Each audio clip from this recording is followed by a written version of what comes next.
நிச்சயமாக பானு. கோவை மாவட்டத்தில் மேற்கு தொடர்ச்சி மலையில் அமைந்துள்ள தென்கைலாயம் என அழைக்கப்படும் வெள்ளிங்கிரி கோவிலுக்கு ஆண்டுதோறும் லட்சக்கணக்கான பக்தர்கள் வருகை புரிந்து வருகின்றனர். இந்த வெள்ளிங்கிரி மலை 7 மலை கொண்டது. 7 மலைகளை தாண்டி சுயம்பு வடிவில் இருக்கக்கூடிய சிவலிங்கத்தை தரிசிக்கும் பக்தர்கள் வந்த வண்ணம் உள்ளனர். இந்நிலையில் பிப்ரவரி மாதம் முதல் மே மாதம் வரை பக்தர்கள் மலை ஏற அனுமதிக்கப்படுகின்றனர்.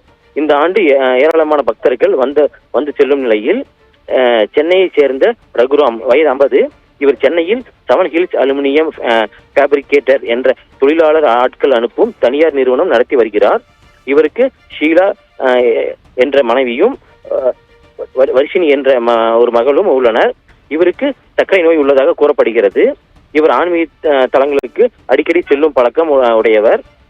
ரகுராம் கடந்த 29ஆம் தேதி சென்னையிலிருந்து தனது நண்பர்களுடன் 15 பேர்களுடன் புறப்பட்டு கோவை வந்தார். பூண்டி வெள்ளிங்கிரி மலைக்கு வந்த கிரிவலம் ஏறுவதற்காக நேற்று இரவு 9 மணி அளவில் மலை ஏற தொடங்கியுள்ளார்.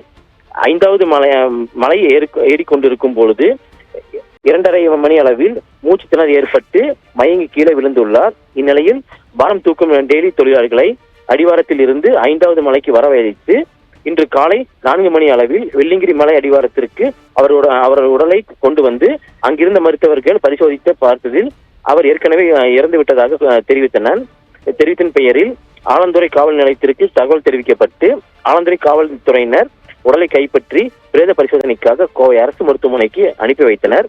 மேலும் காவல்துறையினர் இச்சம்பவம் குறித்து விசாரணை மேற்கொண்டு வருகின்றனர். இந்த மாதத்தில் மட்டும் இவருடன் சேர்ந்து 6 பேர் உயிரிழந்தது குறிப்பிடத்தக்கது பானு.